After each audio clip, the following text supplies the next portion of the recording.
Up next on Inside the SCCA, heading out to an autocross for the first time.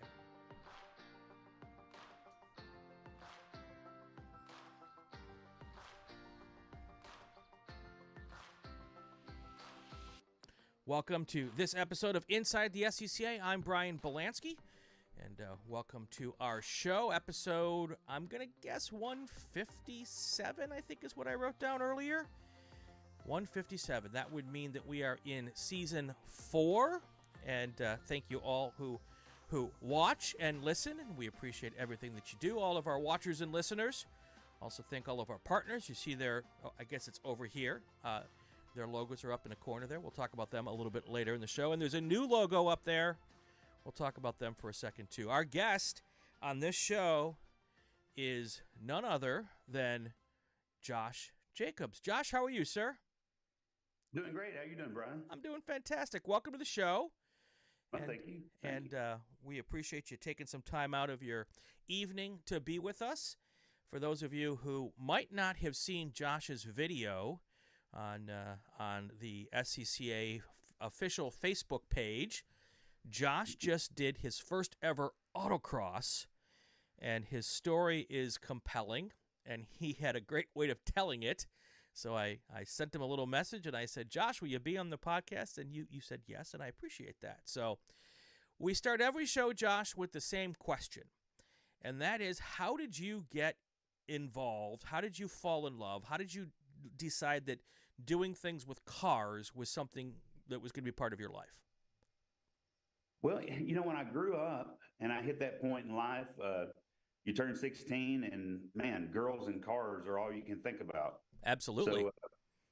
So you know, I went through those years, and I had another point in life where having kids and bills and all those things kind of took precedent over having, you know, a cool car. Sure. And somehow the circle came back around, and I got to a point to where I was really enjoying working on things in the garage. Mm-hmm. The funny thing, I started watching all these guys restoring all these old Sea-Doos on YouTube. Okay. And, you know, YouTube will get you in trouble sometimes. And I watched it a little bit too long. And then next thing you know, I'm on Facebook Marketplace buying a 1992 Sea-Doo. Mm-hmm. And I just started taking this thing apart and going through it piece by piece and restoring this old Sea-Doo. So through this mechanical love and everything, I ended up going to a car race. And man, I was just checking out all these amazing cars and all the amazing car people. I got into watching Vice Grip Garage. I love that guy. Mm-hmm. Mm-hmm. And he was going to be at Sick Week. And I make wooden flags. There's, you know, one on Mm-hmm. the wall behind you. I ended up making this wooden flag with his Vice Grip Garage logo on it, and decided I was going to take it to him at the Sick Week event. Well, I got there, and all these crazy cars and car people, and everybody was so cool. And it just clicked. I was like, I got to get a car project. So I Facebook Marketplace again. Yeah. And ended up with this Mustang GT, a 1991 Mustang GT. Yeah. So, you know, that's where we're at right now on the channel, is going through this Mustang. Nice. But I also started going to all these car events, like the local Cars and Coffee event. Right. There's an American Hot Rodder show down in Holly Springs, Mississippi that I go to and check out, you know, just all the cars. Because, you know, I've got a car project, so I want to go and explore what other people do and see what I can learn and maybe utilize, you know, on my project. So I ended up just going to all these different car events. Yeah. Somehow Facebook was like, well, here, look at this autocross event. And so I was like, ooh, autocross, what is that? Yeah. I didn't even know what it was. Yeah. Let's get to that in a second real quick. Okay. Sick Week. For those who aren't familiar, what is Sick Week? Because I don't know the term. So Sick Week is what they call a drag and drive event. Okay. All right. So you got all these drag cars that have to be street legal. Okay. So it's like 5 days of racing. So basically, they have to drive their race car Sure. from one track to the next track. Okay. They run their car until they get a ticket they want to keep. Then they have to pack up, drive their stuff to the next track. So it's 5 days of this. So the cars are made to go for a few seconds down the track. Sure.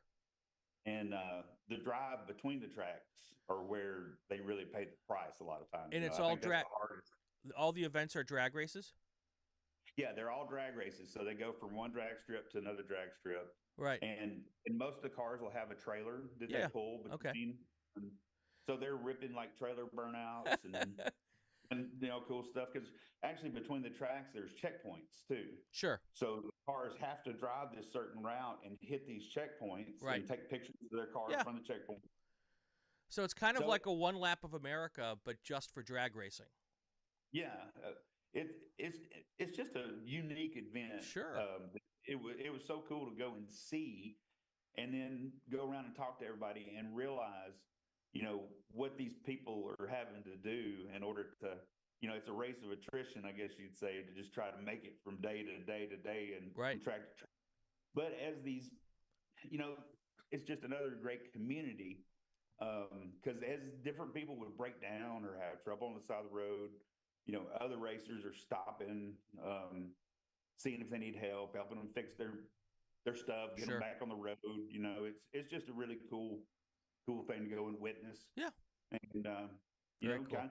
It just sucks. I'm a sucker for anything that looks cool. Yeah. And fun. And it was just one of those things that reeled me in. It was fun watching your video as you were walking through the paddock at the Autocross, which is, of course, a parking lot. And when you were commenting on everybody's car, there was the Porsche, there was I think it was an old Chevelle, I think was there. And Firebird. It was all Firebird. That's right. And it struck me, as it often does, is that no matter what your background is, where you come from, what you do Monday through Friday, whether you put on a suit or a tie, or whether you put on a pair of coveralls, when you get to the racing stuff, whatever it may be, we're all kind of the same people, right? Mm-hmm. Oh yeah, it's definitely a common ground for everybody to meet upon. Yeah, for sure. Definitely. So, and you're documenting a lot of what you do, not even just the solo stuff, on a YouTube channel, right? Yeah, that's true. Anything, whether it's kind of wrenching related or car related or whatnot, it's kind of all falling under the umbrella of nine-fingered wrenching. Right. So we're just kind of, I'm learning to be a car person. Right.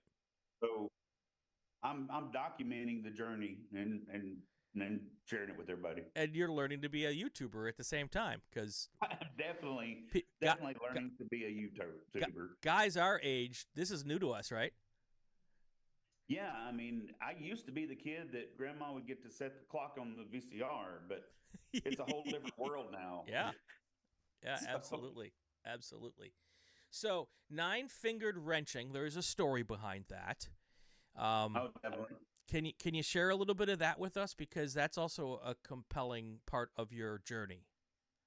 Yeah, nine-fingered wrenching. Yeah, it's a name that years ago I never would have thought of. But life throws you some curveballs sometimes. So I guess it was January the 10th of 2022. I had gone in to see a hand guy. I had a little kind of bump in my hand right here. Well, it was actually this other hand, but it was right there underneath the index finger. And he thought it was a cyst. And of course, I was like, well, hey, can you take it out before the end of the year because of insurance out-of-pocket max and all that good stuff? And so he took it out, and the pathology came back on January the 10th, and it was a cancer. It was a rare form of cancer that was called aggressive. Mm-hmm. It was called digital papillary adenocarcinoma. And why can't they have normal names? Oh, I know. Isn't that crazy? And I can spell it and everything. So nice. It's a crazy word to know and be associated with. So that cancer, because of it being, aggressive or whatever, it doesn't respond to chemo. In my hand where it was at, any kind of radiation would just cause so much scar tissue. I would have basically kind of lost the use of a lot of the hand. And so the cure was to remove my right index finger. Right. That's what they took off right there. Hence the name. Hence the name, 9-fingered wrenching. Yeah. I had found this passion for working in the garage, and wrenching on things. And my whole life I've been a work with your hands kind of guy. I was a carpenter, built houses for years, worked in a lumber yard, and for about 12 years, worked as a mechanic in bicycle shops. Right. So, I've always been very, earned my living with my hands. So when somebody starts telling you they're going to cut off part of your hand, it kind of freaks you out just a little bit, Right. And I had gone in search of other fellows, that may have had this. And I was a little disappointed when I went online and tried to search things up. And most of what I could find was doctor speak and, slideshows of cancer cells and things like that. I couldn't find like a real guy that had been through it or anything to, man, you want some answers from somebody that's been through it. Sure. Or you want to see somebody that's gone through it. And that I just didn't really find that. So people had joked with me before about, man, you should start a YouTube channel. And this ended up causing me to really, you know what, I'm going to start a YouTube channel. Right. Through the channel, have you had people reach out to you that have had that problem and have gone through it? I have. Yeah. What's it like when that's your method to connect with folks? Well, it's a unique level to connect on. It's a little different than what you normally connect with people, Sure. because you've both had this beast come after you. Yeah. And so and dealing, I think most people when they lose a finger or something, it's usually like a traumatic, happens real quick and it's over, and then they learn how to deal with it.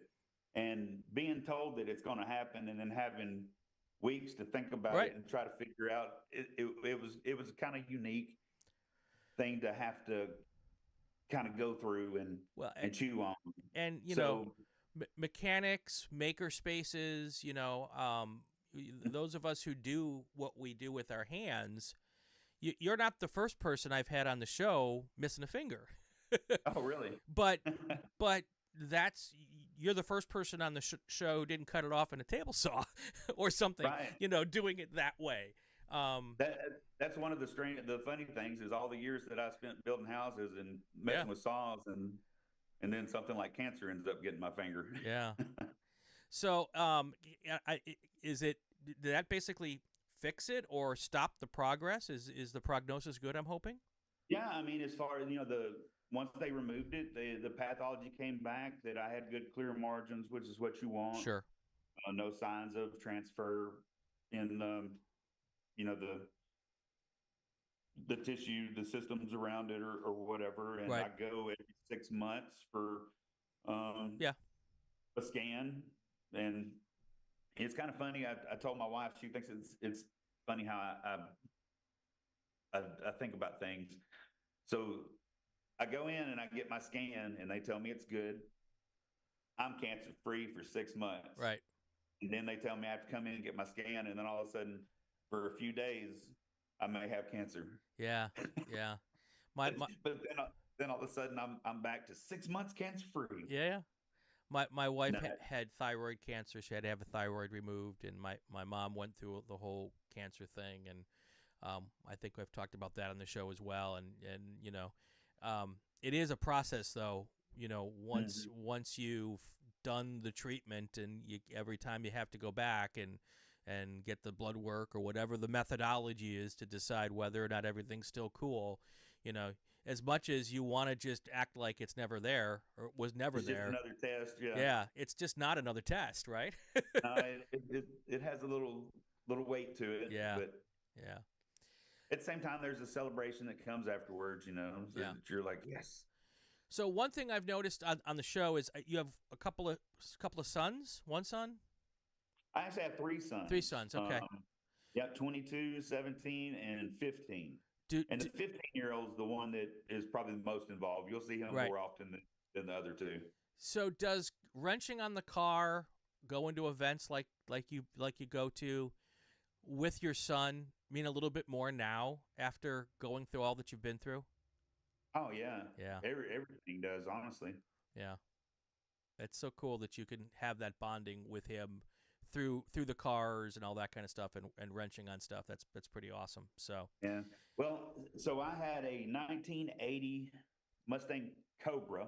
An 80 and Cobra. a Okay. 1984 Mustang GT. Okay. When I was young. So those were my young sports cars that kept me in trouble. So my boys have been hearing stories about these Mustang GTs for years. Yeah, yeah. So whenever I run across this GT on Facebook Marketplace, that it would just hit me. I was like, oh my God, I'm going to build this car with my boys and we'll go and they'll get to see what I was talking about. Yeah. So the 80 Mustang, which body style was that? Was that the ugly Mustang? So the 1980 it was a 4i. It was a 4i Fox body. Okay. That was an unusual car for several reasons. That 80 Cobra, I think, came with a 4-cylinder turbo. Okay. Instead of the 5.0. But somebody had taken that motor out of that car and put a 302 in it. Okay. And it was a hodgepodge of like a 3-speed transmission out of something and the 302 motor. And then, but it was a cool car for me when I was 16. Yeah. And so that was one of the earlier Fox bodies, right? Yeah. The first one was 79, I guess was the first, like the Fox body style.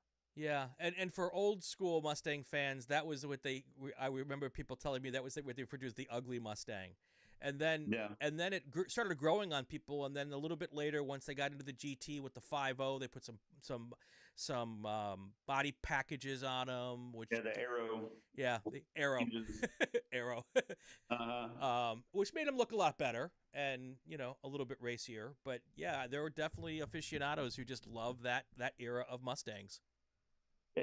There is definitely a big, huge group of fans and I think it's a whole lot of guys like me that had them or knew people that had them when they were in high school. And man, at that point in time, that was, that was the car too. There was just, that Mustang was tough to beat. Well, and it was either that car or if you were a Chevy guy, it was the Mustang or the Firebird or the Camaro, and then they came out with the IROC Camaros, that era of Camaros, and some people loved them and some people hated those as well. So very, very fun time out there. I was in high school in the late 80s, so that was my kind of era of getting into cars and all of that kind of stuff. And my dad was a racer from way back in the day and got into it, and that's how I got involved. So I just love the family aspect of this sport. It's it's one of the best parts of what we do. So, all right, before we get into the real reason why I brought you on here, let me do a real quick thank you to the folks who sponsor the show and the sponsors who've been with us for a while. Racekeeper, the official in-car video of Inside the SCCA. You can find all of their information in the show notes. We used their stuff at the Solo Nationals this year. Had a blast with it. You'll see the videos of a car going very, very slow. The video's great. The driver, not so much. But that was cool. Also, the Ray Esports. Ray Esports is the official sim racing league of Inside the SCCA. Good folks there. And if you are a sim racer on iRacing and you aren't racing with Ray, you should be. Stevie Ray's a great guy. Thank him so much. And then our newest sponsor coming on board this week is Solo Performance Specialties. Those folks are out there. Solarperformance.com is their website. You can find the podcast I did with Dave Whitworth down in the show notes as well. Check them out. They are a longtime supporter of Autocross here in the SCCA, and anybody who's been to Solo Nationals and a lot of the big solo events kind of in the Mississippi River region and east mostly. Dave's always there with his crew of people and all of that good stuff. So a big thank you to those folks who are part of the show. Check all their information out in the show notes. And, of course, if you do go and work with them and buy some stuff from them or participate, let them know you found them through Inside the SCCA. All right, that's done. Now, let's talk about why I got you here. We do a lot of stuff with people who have been involved in the sport in the SCCA for decades. Some of the best drivers in the club we get on. We talk to race officials and all this kind of stuff. We did a whole series of solo podcasts going up into last year's Solo Nationals, which was the 50th Solo Nationals. Had a blast to talk with some of the best people who've ever driven in solo. I also love, though, doing all of the newbie stuff.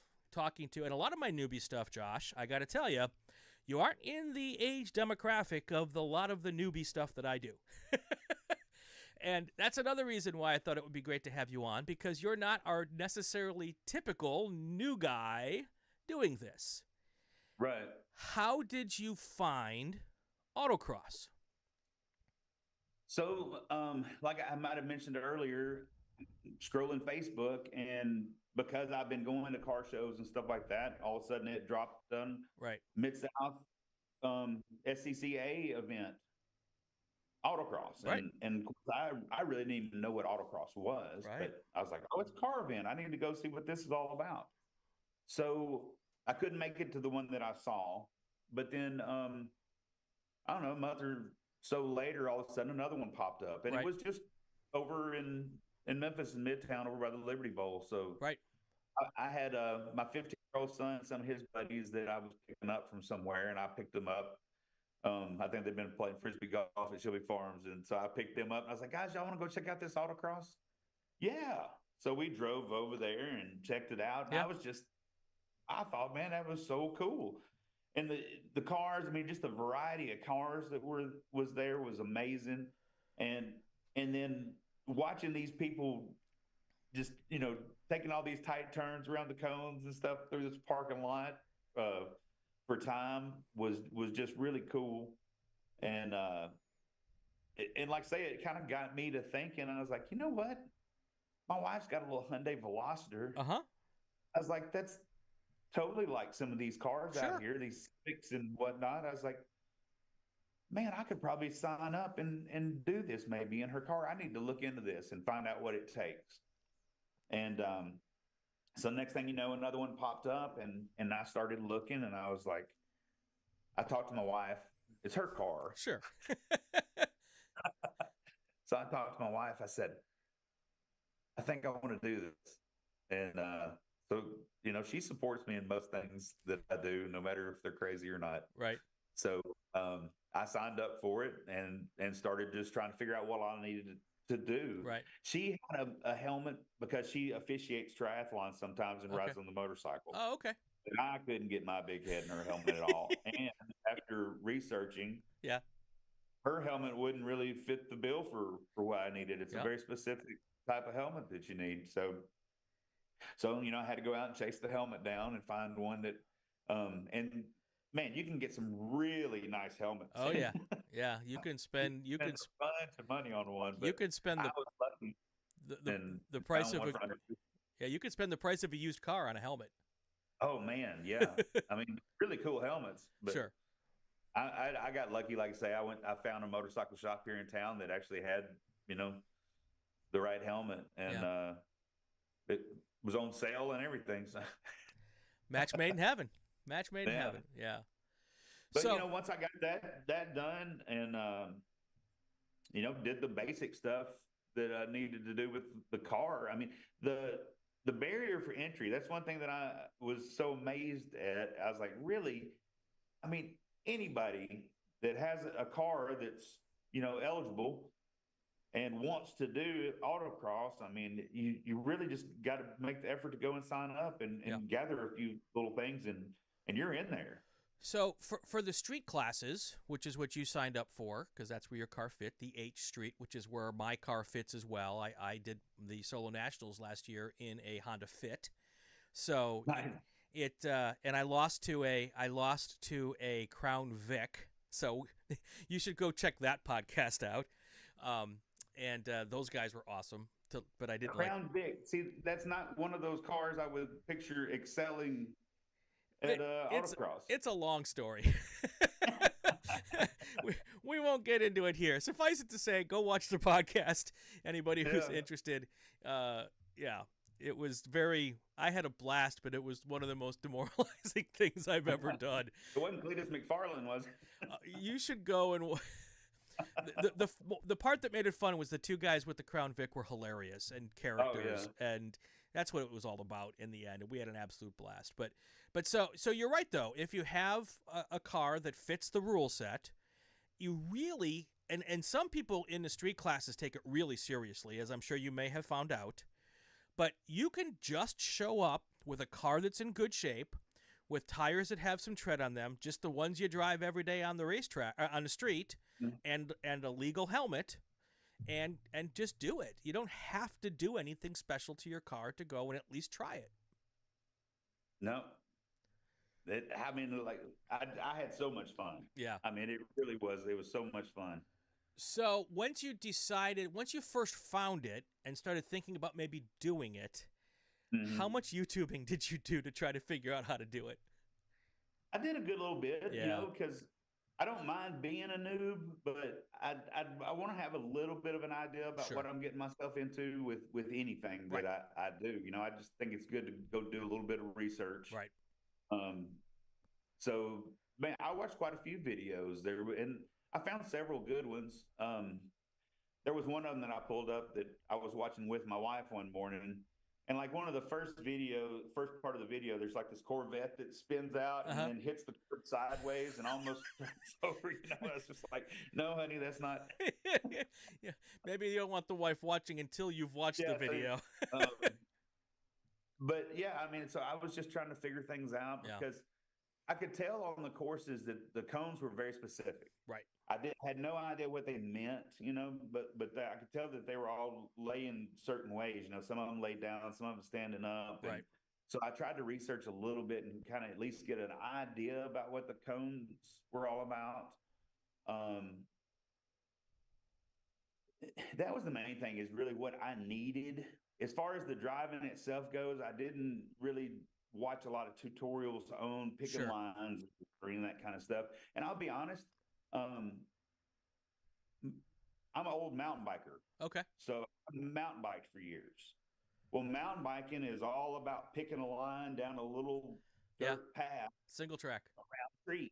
Yep. So that if you're going to take a hard ride around this tree, that you actually kind of set up left a little bit before you take your hard ride, So you kind of, I don't know, it's like this natural problem solving that happens really fast. Yeah.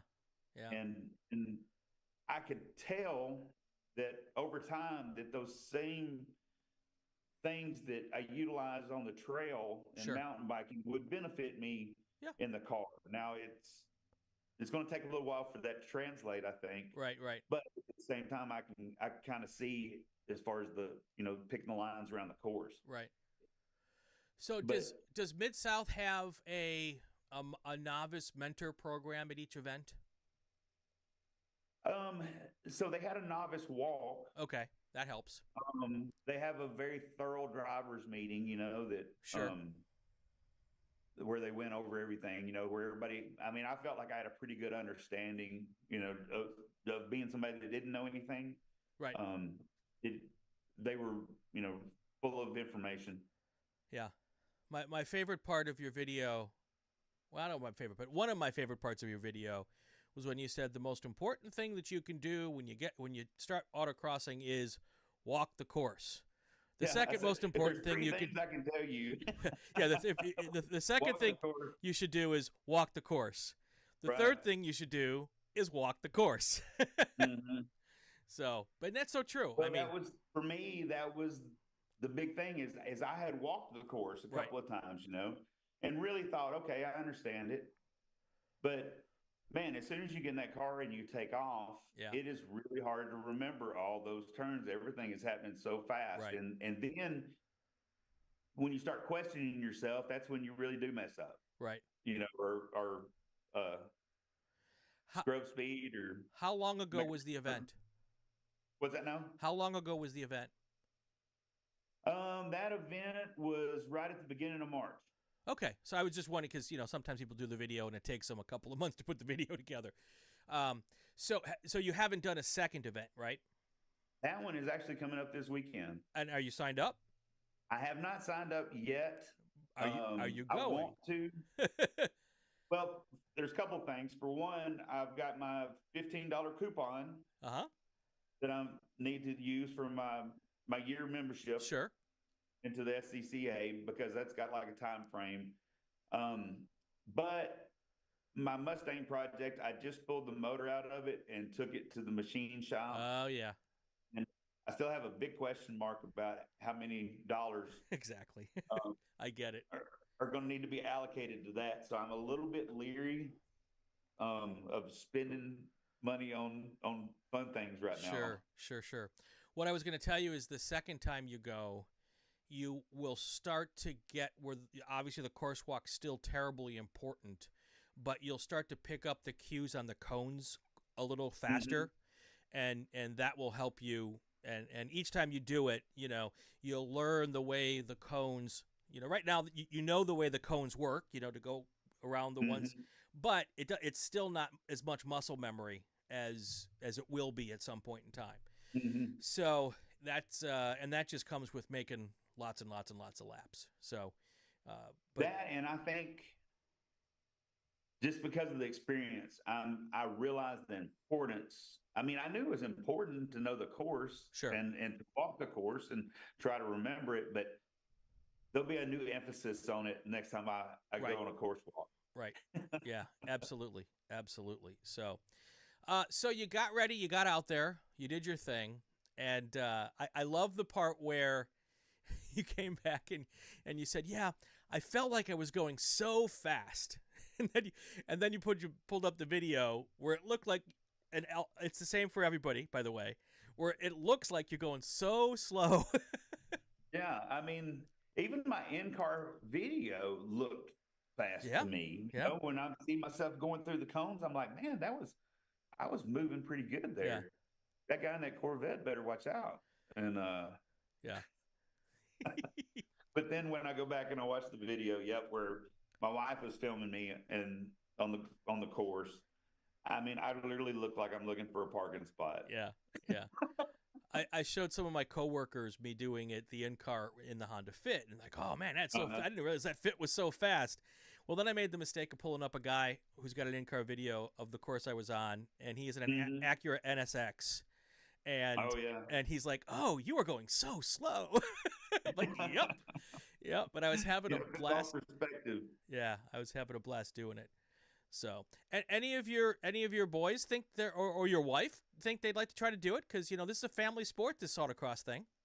So my 15-year-old will totally want to do it. I'm pretty sure. Yeah. He rode with me in the car for a lap. Danita, I've asked her again if she wants to drive, and she keeps saying she doesn't, but she's kind of like that. She's timid on some things sometimes, and like scared to kind of do them. But like once push her out there, she'll have a blast. So here's the key: once you get her to do it, then you don't have to worry about spending the money on it anymore, because you'll have it all in. In. So now that you've been through the first one, what if anything do you think you'd want to do at the second one? Is it just keep going out and getting the laps, or do you have any idea? Like, did you come up with an idea here or there of what you might want to do differently? Well, so one thing that I found out, I guess I was just up there running laps. Sure. I'd run a lap and get in line and run a lap and get in line. And the old guy that was putting us on the course, he was like, "Have you completed a lap yet?" And of course, I'm like, "Yeah, 3 of them. I don't know." That's And not he's what. like, "No, have you actually done the whole course and not gotten a DNF?" And I Right. was like, "Oh, I have no idea." Yeah. And he's like, "You probably ought to go check." And I was like, "Oh." So, Yeah. at that point, after my next lap, I peeled off and I went to the little official tent and, tried to verify that I'd actually completed a lap. So, that was something I didn't know I Sure. needed to do, didn't Sure. realize I needed to do until after I had done several laps. So, Right. Yeah. That's a good little tip right there for Sure. somebody. Do a lap or two if you think you've got it, and go and check and see if you've got a DMF or not. Right. Right. Did you get a full lap in?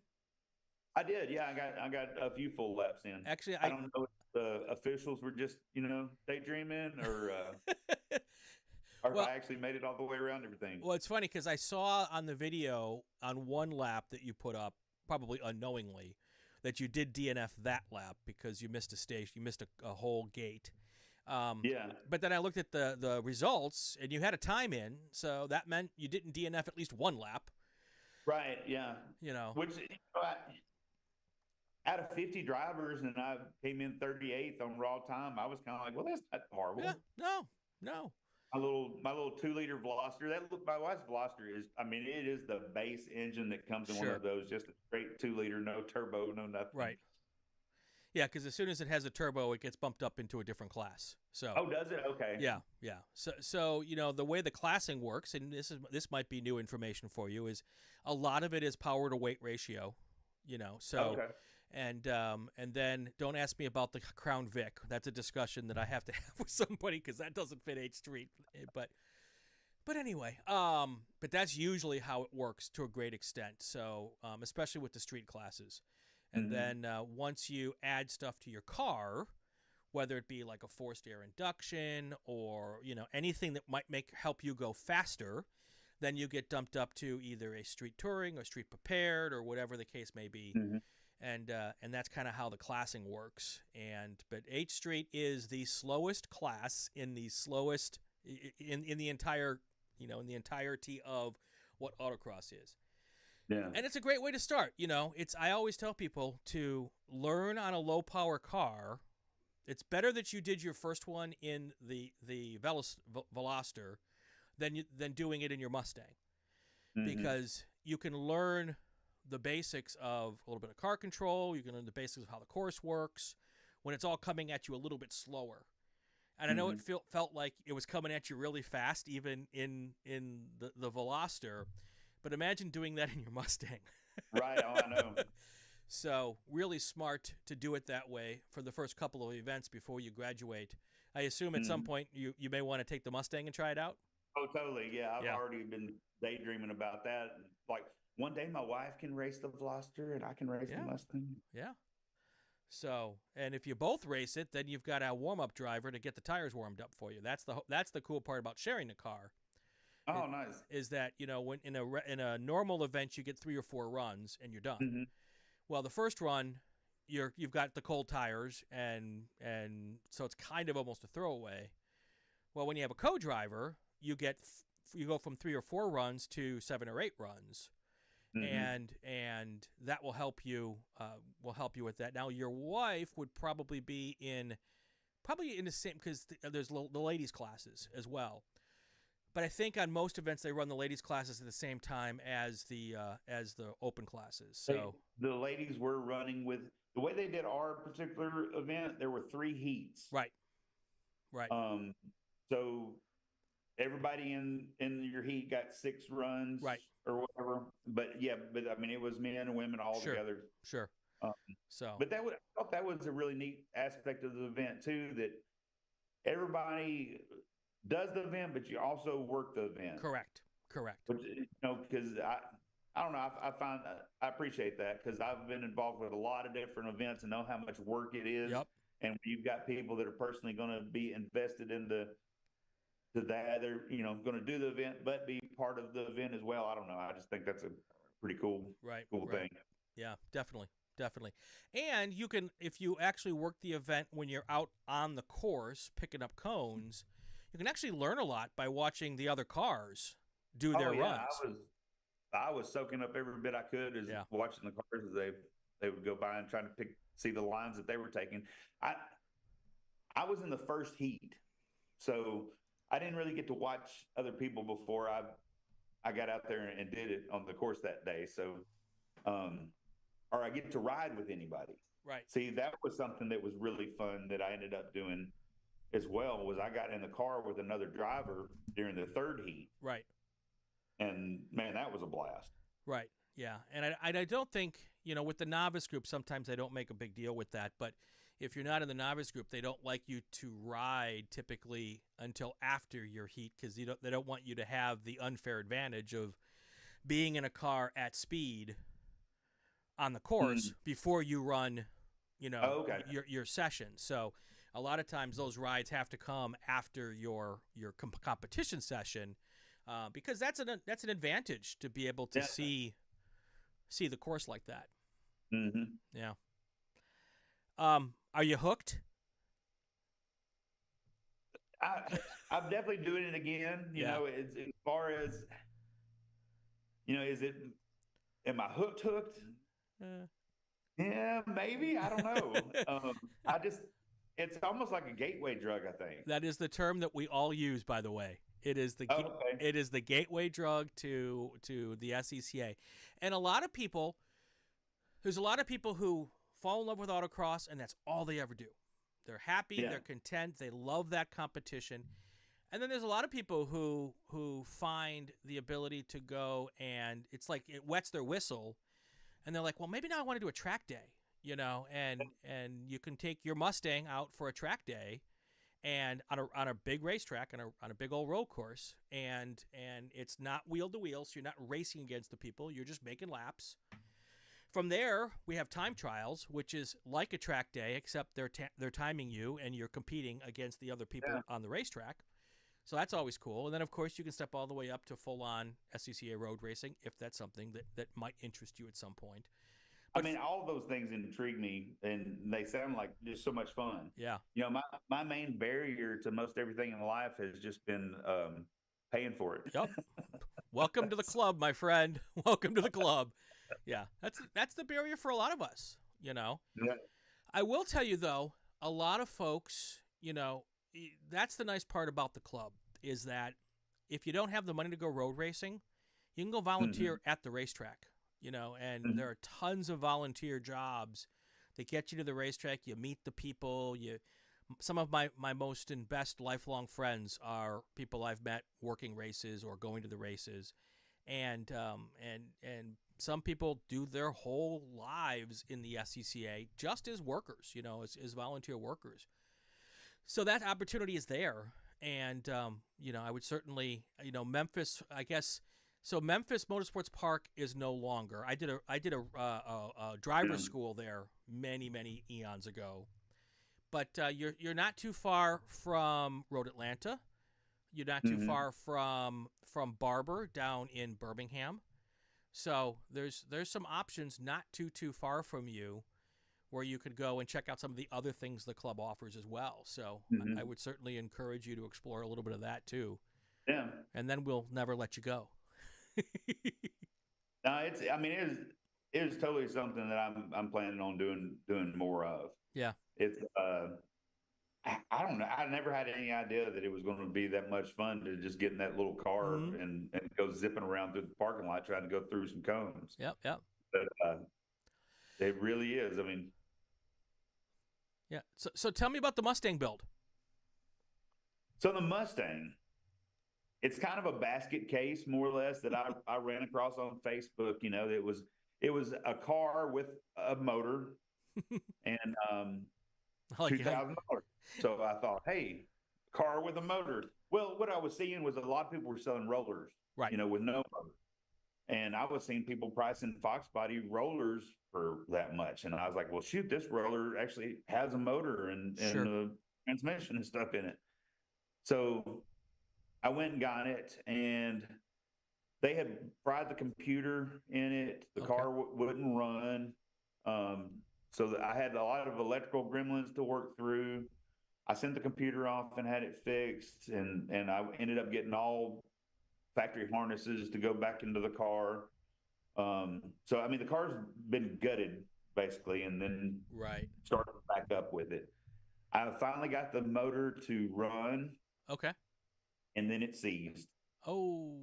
So I actually have a video that just got released tonight.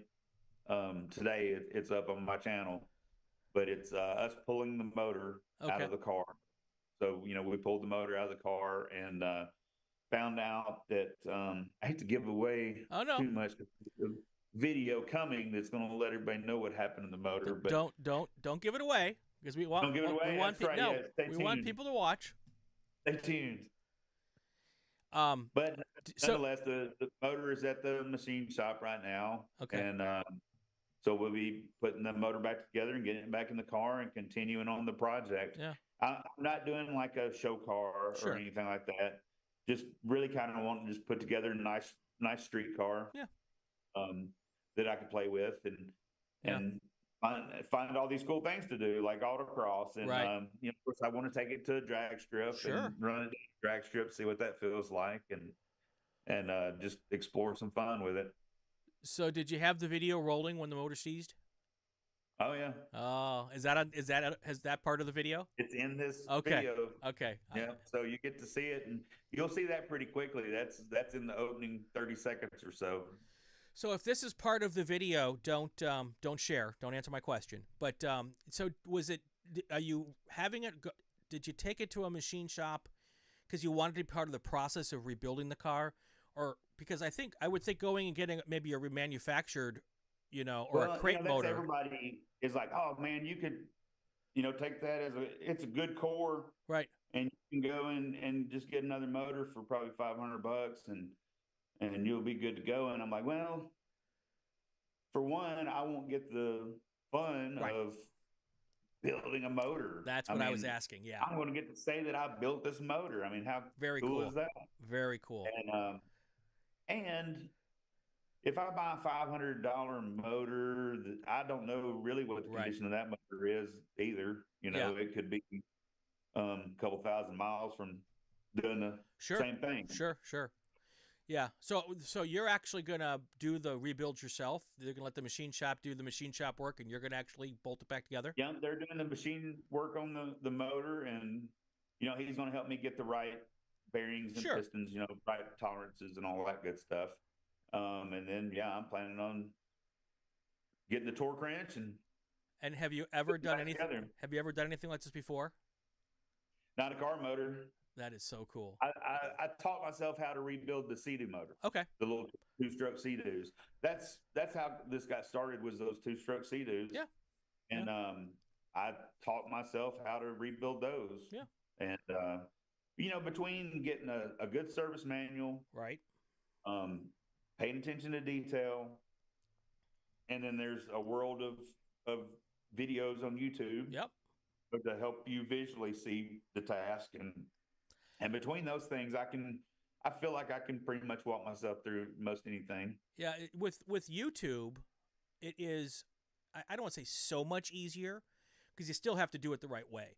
But when I started wrenching back in the 80s, I didn't have that resource. I had to either read a book or find someone who I could pick their brain a little bit. And so I feel like it's the kids these days have it easy, but it is easier. I use YouTube as a resource all the time, and I love the fact that you're doing it because you want the satisfaction of doing it. I do a lot of the work on our personal cars, our family cars, and I can afford to take it to the garage to do oil changes and brake jobs and all this kind of stuff. But my wife calls it garage therapy. When I get cranky, my wife goes, go work in a garage, and I may change the oil. Well, I don't change the oil extra time because now I use Mobil 1 on everything, and that gets really expensive. But I'll find something to tinker on and play with, and it's very therapeutic for me to get. Oh yeah, I love it. To get out there and then I have to scrub under my fingernails, and if I don't bleed a little bit every time, my wife doesn't think. It's like when I come home from work with a clean shirt, my wife's like, "Did you eat lunch?" If if I come inside from the garage and I don't have a cut on my knuckles, she's like, "Did you do anything?" You know. But I love the fact that you're going after the project, and just because you find joy in the satisfaction of the process of taking something from broken and mechanically putting it back together. That's so cool. Oh yeah, I'm going to be so proud of it. And I'm going to struggle a little bit because really the car was bought as a project for the channel, right? For content, right? And so the hope is to restore the car, sell the car, and then roll it into the next project. And I think I'm going to have a hard time, once I put that much love, sweat, and tears into the project. It's going to be hard to turn around and sell it, But I'll play with it for a little while, and at some point, I'll make that decision, and I'll have to let it go and figure out what the next project's going to be. So, do you have a Patreon? I created a Patreon, but I never did anything with it. So here's the deal, okay? If you create a Patreon level and put it on your YouTube channel, I'll be your first patron. Oh, okay. Okay. So you can. So my goal is for you to be able to do the build, keep the car, and make enough money off your Patreon to be able to go start the next project. That would be that's kind of one of my dreams come true would be with the YouTube channel. Is I really wanted the YouTube channel to start generating some money that would help pay for the projects, right. And the projects would help pay for the next project, to where it would be just a nice symbiotic relationship. Yeah. Well, but I want you to keep the first car because it's your dream car. Yeah. And then let the next one sell off and to pay for the next one. But you can use the Patreon to make yourself enough bucks to get yourself hopefully your next car. Yeah. And well, when I started looking, at first I was looking for a Ford Falcon. For some reason, I had decided that a Ford Falcon would be a nice, easy car to learn how to work on and fix up. Right. And it would even be a cool car to take to the drag strip or something, and that's where I started. And now, once I get through with the Mustang, I've been thinking, what, a 280Z would be really cool. I love the 280Zs. To pick up, and especially after I saw in my video, the Autocross video, that one fella had that really cool 280 just decked out for the Autocross. Yep. And he was such a good driver too. Yep. And those. And a buddy of mine had back in high school, he had an Opel GT. Have you ever seen an Opel GT? Oh, I laugh because I host another podcast, and the co-host has an Opel GT, and he finds a way to work the Opel GT into every show. Well, I just did that for him. You just did that for Bill. So when Bill Strong watches this one, I'm going to have to tell him, I said, "You're not going to believe this, Bill, but we managed to work the Opel GT into the other podcast this week. That's fantastic." Opel GT, baby. Well, that little car. They're cool. Man, and they cornered like crazy. I mean, it was such a quick little cornering car. Looked like a little baby Corvette or Ferrari or something. It was a fun little car. But I could see getting one of those and doing a little restoration and turning it into like an autocross machine. Sure. That would be a really fun car. Well, if you do that, I know the guy who I'll connect you with for the knowledge, on where to get the parts and how to make the thing go fast, because he races his car in the Champ Car Endurance Series. So it's just a cool little car. So my problem with the Opel GT is getting my fat butt in and out of the thing. So I got into a buddy's car. He has it's older BMW race car that was in my video. It's the one that was kind of all decked out race car style. Yeah. And I got in his car, and of course he's got racing seats. Sure. I just kind of squeezed myself in between them. Right. I was definitely well supported on the sides. You know. So my issue is often not getting in; it's getting out. Getting out, yeah. It's much more challenging. So, Josh, it's been great to have you on the show. Yeah, Brian, I've really enjoyed talking with you. It's been a blast. when I saw the video, I knew you were the type of personality that would just have a blast talking to you. And the fact that you're a builder and a maker, and you're doing it with your son, I just think that is one of the coolest things. And I'm so happy that you found autocross and had a good time with it. And the people at Mid-South were friendly and welcoming and all that kind of stuff. And you know, it's good to find the fact that we're getting new people into the club and you enjoy what you were doing. So, well, I appreciate you having me. What's for people who want to find the channel, and I got to tell you, folks, you've got to go find Josh's YouTube channel. His content is a hoot to watch, and I've watched 2 or 3 videos getting ready for this thing, and so how do people find you on the YouTube, as I like to say? Well, on the YouTubes. We are Nine Finger Wrenching, spelled out Nine, 9 Finger Wrenching. There's my logo there. Very nice. You can find us on YouTube, and we'd love to have you become part of the Nine Finger Wrenching community. There you go. So before you go over to Josh's channel and hit like and subscribe, I need you to hit like and subscribe on this channel so we can all take advantage of the YouTube algorithms. Leave a comment would be awesome on both our channels. And am I hitting all the smash the like button? That's what the kids tell us to say, right? Smash the like button? Smash that like button. Like, share, subscribe. Anyway, so check out his channel. And Josh, good luck. Let's keep in touch. And if you have another exciting experience, we'll get you back on to talk about it. How's that?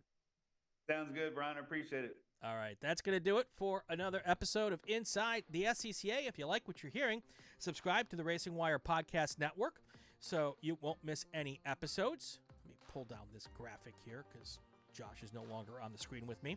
If you like what you're watching, hit like and subscribe to the RacingWire Podcast Network. Also, the Racing Network on YouTube. It'd be great if you leave a comment, especially if it's a good one. If it's a bad one, put it on someone else's channel. Follow us on social media to find out who our next guest is and leave a question. On Twitter, it's @RacingWireNet. There's a new Inside the SCCA every week. I'm Brian Bielanski. Have yourself a great weekend. Have fun. And like I always say, go play with cars. I'm Dorsey Schrader, and when I'm on my way to a race, I'll listen to the SCCA podcast, Inside the Short Bus. Inside the SCCA is a presentation of the RacingWire Podcast Network and Rule 15 Productions. This podcast is not affiliated with, endorsed, or sponsored by the Sports Car Club of America. The views expressed within are those of the host and our guests, and not that of the SCCA.